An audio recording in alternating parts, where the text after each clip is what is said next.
നമ്മളെല്ലാവരും നീറ്റ് പരീക്ഷാ ക്രമക്കേടും അതുപോലെ CBSEയുടെ മൂല്യനിർണ്ണയത്തിലെ ക്രമക്കേടും ഒക്കെ വലിയ ചർച്ചയാക്കി കേന്ദ്ര സർക്കാരിനെതിരെ ഭയങ്കരമായിട്ട് ആഞ്ഞടിച്ചുകൊണ്ട് ഇരിക്കുകയാണ്. അപ്പോൾ നമ്മുടെ കേരളത്തിലെ PSC ഇവിടെ ഒരു വലിയ അത്ഭുതം സൃഷ്ടിച്ചിരിക്കുകയാണ്. രസകരമായ കാര്യം, നമ്മുടെ ഓഫീസിൻ്റെ ഇടവും വലുവാണ് രണ്ട് ഓഫീസുള്ളത്. അതെ, ഒന്ന് പ്ലാനിംഗ് ബോർഡ് നമ്മൾ നേരെ ഓഫീസിൽ നിന്നുമ്പോൾ കാണുന്നത് PSC ഓഫീസ് തൊട്ട് അപ്പുറത്ത് പോകാൻ കാണുന്നതാണ്. ഈ രണ്ട് ഓഫീസിലും കൂടെ നടന്ന ഒരു ഗംഭീര ക്രമക്കേട്. നമ്മളിത് ശരിക്കും പറഞ്ഞാൽ നമ്മളിത് വെള്ളരിക്ക പഠനത്തിലാണോ ജീവിക്കുന്നത് സംശയിക്കുന്ന രീതിയിലാണ് ഇത് നടന്നിരിക്കുന്നത്. അല്ല, എന്താണ് നമ്മൾ പറഞ്ഞത്, കഴിഞ്ഞ 10 വർഷം കൊണ്ട് PSCയിൽ നടന്നിരിക്കുന്ന ക്രമക്കേടുകൾ എത്രയാണെന്ന് അന്വേഷിച്ചെങ്കിൽ മാത്രമേ അറിയാൻ പറ്റൂ. അത് നമ്മൾ പണ്ട് പിടിച്ചല്ലേ പോലീസിലെ ടെസ്റ്റ് നടത്തി. അതായത് അനർഹരായിട്ടുള്ള അന്തം കമ്മികളായിട്ടുള്ള ഒരുപാട് പേര് ഒരുപാട് സ്ഥലങ്ങളിൽ തിരികെ കയറ്റിയിട്ടുണ്ട്. അതിന് ഏറ്റവും വലിയ ഉദാഹരണമായിരുന്നു ഷിനു ചൊവ്വ എന്നും പറഞ്ഞ് ഒരു ബോഡി ബിൽഡറെ കൊണ്ടുവന്ന് കയറ്റി. രണ്ടുപേരെ കൊണ്ടുവന്ന് കയറ്റാനുള്ള ശ്രമം നടത്തി. ഒന്ന് ആലോചിച്ച്, കേട്ടുകേൾവിയില്ലാത്ത സംഭവം, കേരളത്തിൽ കേട്ടുകേൾവിയില്ലാത്ത സംഭവമാണ് ഈ രണ്ട് ബോഡി ബിൽഡർ. എന്തിനാണെന്ന് എനിക്ക് തോന്നുന്നത് പിണറായി വിജയന്റെ സ്പെഷ്യൽ പ്രൊട്ടക്ഷന് വേണ്ടി കൊണ്ടുവന്നത്, അപ്പുറം ഈ ബൗൺസർമാരായിട്ട് കൊണ്ടുവന്ന് നിർത്താൻ വേണ്ടി കൊണ്ടുവന്നത്. ഓടാനും പറ്റില്ല, മരത്തിൽ കയറാൻ പറ്റില്ല, ഒന്നും പറ്റില്ല. ശരീര സൗന്ദര്യ മത്സരത്തിൽ 1ാം സ്ഥാനം 2 സ്ഥാനം കിട്ടിയത്. ഒരിക്കലും ഇതിന് ഗപ്പൊന്നും കിട്ടില്ല. മോഹൻലാൽ പറഞ്ഞത് ഇതിന് ഗപ്പുള്ള കളിയല്ല. കാരണം കേരളത്തില് സ്പോർട്സ് കോട്ട എന്ന് പറയുമ്പോൾ അതിന് ചില നിർവചനങ്ങളുണ്ട്. അതിൽ ബോഡി ബിൽഡിംഗ് പെടില്ല. അപ്പോൾ എന്നിട്ട് പോലും അത് അങ്ങനെ എടുത്തവരാണ്. അതേ PSC ഒരു വലിയ പണി ഒപ്പിച്ചിരിക്കുകയാണ്. ആസൂത്രണ ബോർഡിലേക്ക് നടന്ന ഒരു 1.5 ലക്ഷം രൂപ സ്റ്റാർട്ടിങ് ശമ്പളമുള്ള ഒരു ജോലിക്ക് വേണ്ടി നടത്തിയ പരീക്ഷയിൽ ഉത്തരക്കടലാസ് മൂല്യനിർണ്ണയം ചെയ്യാതെ ഒരാൾക്ക് 1ാം റാങ്ക് കൊടുത്തു. ആ ആളിനെ അവിടെ നിയമിച്ചും കഴിഞ്ഞു. ഇനിയിപ്പോൾ ഒന്നും ചെയ്യാൻ പറ്റാത്ത കാര്യം അറിയാമോ? PSC ടെസ്റ്റ് കഴിഞ്ഞ് റാങ്ക് ലിസ്റ്റ് പുറത്തു വന്ന എത്ര ലിസ്റ്റുകൾ അവിടെ ഉണ്ട്, ഒഴിവുകളുണ്ട്, പക്ഷെ നിയമിക്കില്ല. ഇത് ശരവേഗത്തിലാണ് 3 ആഴ്ച കണ്ടുകൊണ്ട് സകല പരിപാടിയും പൂർത്തിയാക്കി നിയമനം കൊടുത്തു. അല്ലെ, KSRTCയിൽ കിടക്കുകയാണ് റാങ്ക് ലിസ്റ്റ്. ഇപ്പൊ ഈ 3 മാസത്തിനുള്ളിൽ തീരാൻ വേണ്ടി കിടക്കുകയാണ്. KSRTCയിൽ ക്ലർക്കുമാരുടെയൊക്കെ അവിടെയൊക്കെ എന്താ ചെയ്യുന്നതെന്നറിയോ? അവിടെ ഒരാൾക്കും കൊടുക്കാതെ 195 പേരുടെ ആശ്രിത നിയമന ലിസ്റ്റ് ഉണ്ട്. ഡൈയിങ് ഹാർനസിൽ ആൾക്കാർക്ക് ജോലി കൊടുക്കാൻ നിൽക്കുക. അതായത് 100 പേരെ എടുക്കുമ്പോൾ 95 പേരെ PSC ലിസ്റ്റിൽ നിന്നും 5 പേരെ ഡൈയിങ് ഹാർനസിൽ നിന്നും എടുക്കാം. അത് അഭികാമ്യമാണ്, എടുത്തില്ലേലും ഒന്നുമില്ല. ഡൈയിങ് ഹാർനസിനകത്ത് അത് അങ്ങനെ എടുക്കുന്നില്ലെന്നാണ് തോന്നുന്നത്. ഇല്ല, അത് എടുക്കുന്നില്ല. കാരണം ഇത്രയും ഉദ്യോഗാർത്ഥികൾ കഷ്ടപ്പെട്ട് പഠിച്ച് പരീക്ഷ എഴുതി വരുന്ന സ്ഥിതിക്ക് അങ്ങനെ ഒരാൾക്ക് ഡൈയിങ് ഹാർനസ് ഇപ്പൊ കഴിഞ്ഞ ദിവസം പിന്നെ അത് സെൻസേഷൻ ആക്കാൻ വേണ്ടിയാണ് നമ്മുടെ ഇദ്ദേഹത്തിന്റെ മകൾക്ക് ജോലി കൊടുത്തില്ലേ, നവീൻ ബാബുവിന്റെ മകൾക്ക് ജോലി കൊടുത്തു. ക്വാളിഫൈഡ് ആണ്. പിന്നെ ഡൈയിങ് ഹാർനസിന്റെ ഒരു ഇത് വെച്ച് കൊടുത്തു. പക്ഷെ ഡൈയിങ് ഹാർനസ് ഇപ്പോഴത്തെ ഉദ്യോഗാർത്ഥികൾ പ്രോത്സാഹിപ്പിക്കാൻ പാടില്ല എന്ന് അവർ പറയുന്നതാണ്.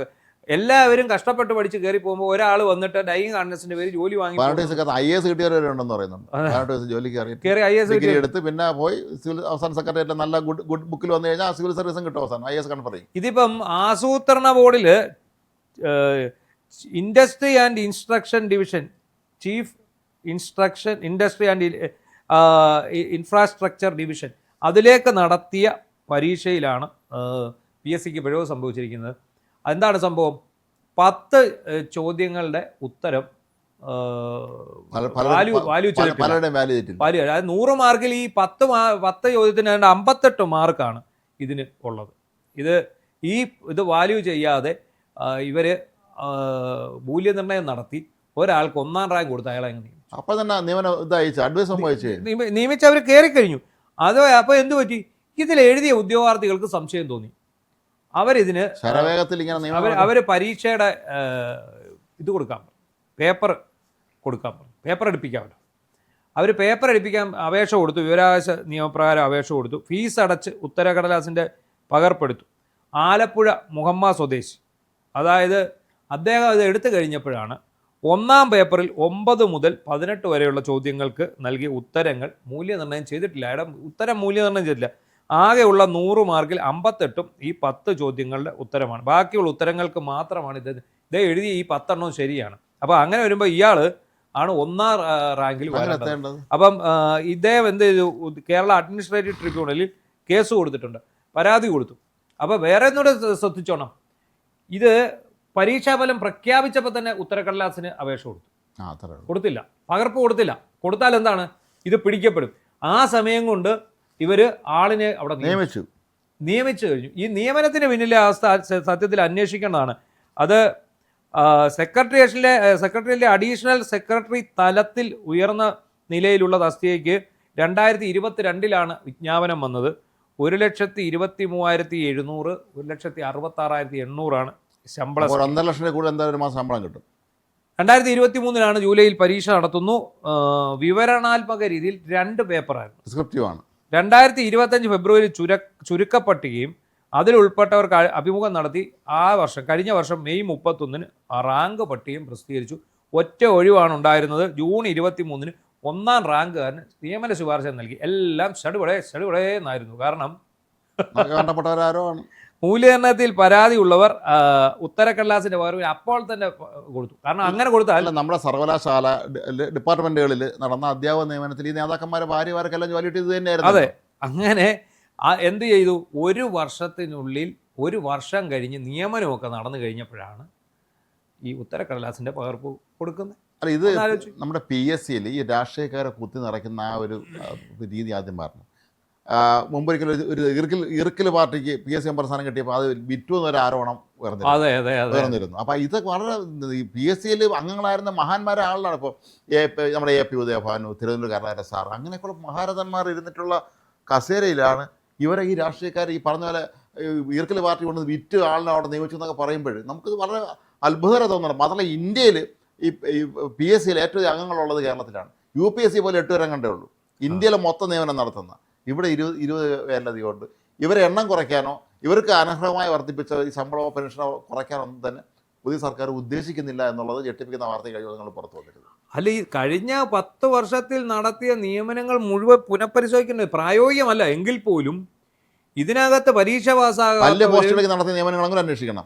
പിന്നെ ഇതിപ്പോൾ ഞാനിപ്പോൾ ഓർക്കുന്നുണ്ട്, ഇതുപോലെ പത്തനംതിട്ടയിൽ ഇതുപോലൊരു പിന്നെ റവന്യൂ വകുപ്പിലൊരു നിയമനം നടന്നിട്ട് എല്ലാവർക്കും ഈ ഉദ്യോഗാർത്ഥികൾക്കെല്ലാം അഡ്വൈസ് മെമ്മോ അയച്ചു. അഡ്വൈസ് മെമ്മോ എല്ലാവർക്കും തപാലിൽ അയക്കുന്നതിന് മുമ്പ് തന്നെ ഒരാൾക്ക് വാട്സപ്പിൽ ഒന്നല്ല കുറേ പേർക്ക് CPIയുടെ കക്ഷികൾക്ക് അവർ കൊടുത്തു. അവരാദ്യമേ വന്നങ്ങ് ജോയിൻ ചെയ്തു. സീനിയോറിറ്റി കൂടി. ഈ പണ്ട് കേരള സർവകലാശാലയിൽ ഏതൊരു വലിയ പദവിയിലെത്തേക്ക് ഇതുപോലെ ഇൻ്റർവ്യൂ നടക്കുന്ന സമയത്ത് ഒരുത്തൻ കള്ള സർട്ടിഫിക്കറ്റ് കൊണ്ടു. ഞാൻ നേതാവിൻ്റെ ബന്ധു മകനാന്തമാണ് കൊണ്ടുവന്നു. പക്ഷേ ഈ നേതാവും മോനൊന്നും ഈ സർട്ടിഫിക്കറ്റ് നേരെ വായിച്ചിട്ടില്ലായിരുന്നു. ഈ ഡേറ്റ് വെച്ച് നോക്കുമ്പോഴേ ഈ കൊണ്ടുവന്നവനെ 8ാം ക്ലാസ്സിലോ 9ാം ക്ലാസ്സിലോ പഠിക്കുമ്പോഴേ ഈ പണിയിൽ ഏർപ്പെട്ടിരുന്നു എന്നുള്ളതാണ് സർട്ടിഫിക്കറ്റ്. വിളതന സാറായിരുന്നു VC. സാറൊന്നുമില്ല, സാറ് നോക്കിക്കോണം. സാറിന് ചോദിച്ചത് കാണിച്ചിട്ട് എത്രാമത്തെ വയസ്സിലാണ് ഈ ജോലി ആരംഭിച്ചതെന്ന് ചോദിച്ചു. പക്ഷേ സാറിനൊക്കെ എക്സ്പയർ സർട്ടിഫിക്കറ്റ് ഇതല്ലോ എന്ന് പറഞ്ഞു. പരിപാടി ശുഭം. അപ്പോൾ ഇത്തരത്തിലുള്ള വലിയ അഴിമതികൾ എല്ലാ മേഖലകളിലും കഴിഞ്ഞ 10 വർഷത്തിനുള്ളിൽ നടന്നിട്ടുണ്ട്. ഈ 10 വർഷം കൊണ്ട് കേരളം എല്ലാ മേഖലയിലും കുട്ടിച്ചോറാക്കി എന്നുള്ളതാണ്. കുട്ടിച്ചോറാക്കി സ്വന്തം വീട്ടിലെ മക്കളെ മരുമക്കളെല്ലാം കാര്യം സുരക്ഷിതമാക്കി. അതെ, ഈ വീട്ടിലുള്ള പാഴികളെ മുഴുവൻ ഒന്നീ മറ്റേ പ്രവാസി മുതലാളിയുടെ കമ്പനി ജോലിക്ക് കയറ്റും. അതല്ലെങ്കിൽ ഇത്തരത്തിലുള്ള പ്രധാനപ്പെട്ട പ്ലാനിംഗ് ബോർഡ് എന്ന് പറഞ്ഞ സംസ്ഥാനത്തെ ഏറ്റവും പ്രധാനപ്പെട്ട ഒരു ഓഫീസല്ലേ, അവിടെ ഇതുപോലത്തെ ആളിനൊക്കെ നിയമിക്കാന്ന് പറഞ്ഞാൽ അവസ്ഥ ആലോചിച്ചു. നമ്മുടെ കേരളത്തിലാണ് പോണത്. ഈ നിയമിച്ച ആൾക്കാർക്ക് ഇപ്പോഴത്തെ ഇന്റർവ്യൂ പ്രകാരവും ഈ എഴുത്തു പരീക്ഷയൊക്കെ പ്രകാരം കറക്റ്റ് ആയിരിക്കും. പക്ഷെ അതിനുവേണ്ടി മറ്റു ഉദ്യോഗാർത്ഥികളുടെ പേപ്പർ വാല്യുവേഷൻ ചെയ്യാതെ വിട്ടതാണ് ഭയങ്കര. 10 ചോദ്യങ്ങൾക്ക് ഉത്തരം എഴുതിയവർക്ക് നോക്കാതെ വിട്ടു എന്ന് പറഞ്ഞല്ലേ. എന്നിട്ട് ഇപ്പൊ ഇയാൾ കോടതിയെ സമീപിക്കുമ്പോൾ ഇയാളുടെ വാല്യുവേഷൻ ചെയ്യേണ്ടി വരും. വാല്യുവേഷൻ ചെയ്ത് കഴിയുമ്പോൾ ഇത് വീണ്ടും ലിസ്റ്റ് ഉണ്ടാക്കട്ടെ. അപ്പൊ ഈ നിയമിച്ച ആളെ എന്ത് ചെയ്യും? നിയമിച്ച ആളപ്പോൾ അടുത്ത കോടതിയെ സമീപിക്കും. എന്നെ നിയമിച്ചു പോയി, അതുകൊണ്ട് എന്നെ വിടാൻ പറ്റില്ല എന്ന് പറഞ്ഞു വരും. അപ്പൊ ഇതിനകത്ത് ആരാണ് ഉത്തരവാദി? ചുരുക്കത്തിൽ ആരും ഉത്തരവാദികളില്ല. ഇല്ല. പക്ഷേ PSCയിൽ എന്താണ് സംഭവിച്ചെന്നുള്ളത് സർക്കാരിന് വേണമെങ്കിൽ അന്വേഷിക്കാനൊക്കെ പറ്റും. ആദ്യത്തെ സംഭവമൊന്നുമല്ല. എത്രയോ വർഷങ്ങളായിട്ട് PSCയിൽ ക്വസ്റ്റ്യൻ പേപ്പർ ചോർത്തുന്നുണ്ട്. PSC ക്വസ്റ്റ്യൻ പേപ്പർ ചോർത്തിയിട്ട് വയനാട്ടിലും പത്തനംതിട്ടയിലും ഒക്കെ നിയമനം വൈകിപ്പിച്ചാണ്. പിന്നീട് ഇവർ തന്നെ ഇത് അന്വേഷിച്ച് അട്ടിമറിക്കും. ഈ ചോദ്യ പേപ്പർ ചോർച്ച ഇവർ തന്നെ അട്ടിമറിക്കും. അവരെ കുറ്റവാളികളെ കണ്ടെത്താനും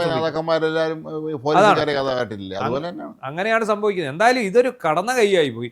ഇതുപോലെ ഓരോ ഉദ്യോഗാർത്ഥികളും ഇങ്ങനെ പേപ്പറൊക്കെ എടുപ്പിക്കാൻ തുടങ്ങിക്കഴിഞ്ഞാൽ PSC അടച്ചു പൂട്ടേണ്ട അവസ്ഥ വരും. കാരണം കാണിച്ചിരിക്കുന്ന മുഴുവൻ കഴിഞ്ഞ 10 വർഷം കൊണ്ട് ക്രമക്കേടുകൾ മാത്രമാണ് ഇവിടെ നടന്നത്. PSC അടച്ചു പൂട്ടൂല. കാരണം ഇത്രയും നേതാക്കന്മാർക്ക് അവരുടെ ബന്ധുക്കൾക്ക് ആശ്രയിക്കെല്ലാം PSC മെമ്പർ സ്ഥാനം കൊടുക്കണം. അപ്പോൾ അതുകൊണ്ട് അതവിടെ നടത്തിയിരിക്കും. കാരണം എല്ലാം നമ്മുടെ ഖജനാവിൽ നിന്ന് നമ്മുടെ ടാക്സ് അനുഭവിക്കേണ്ടത് നമ്മൾ തന്നെയാണല്ലോ. അപ്പോൾ അതുകൊണ്ട് ഏത് രാഷ്ട്രീയക്കാരൻ വന്നാലും ഇതൊന്നും നിർത്തൂല. കാരണം അവർക്കറിയാം ഇവർ നിയമനം നടത്തണമെന്നവർക്കുള്ള നിർബന്ധവും ഇല്ല, ഇൻ്റർവ്യൂ നടത്തണമെന്നൊന്നുമില്ല. തോന്നിയാലൊക്കെ അവർക്ക് ചെയ്യാം. പക്ഷേ ഇത്രയും വലിയ ശമ്പളവും ഇത്രയും വലിയ ആനുകൂല്യം വലിയ പെൻഷനും കാറും കൊടുത്ത് അവർ ഹാപ്പിയായി ജീവിക്കും. എന്തായാലും ഇതിനകത്ത് ഇതിൻ്റെ ഒരു ക്ലൈമാക്സ് എന്താകുന്നുള്ളത് വളരെ കൗതുകത്തോടെ കാണേണ്ട ഒന്നാണ്. എന്താണ് വരുന്നതെന്ന് നമുക്ക് നോക്കാം.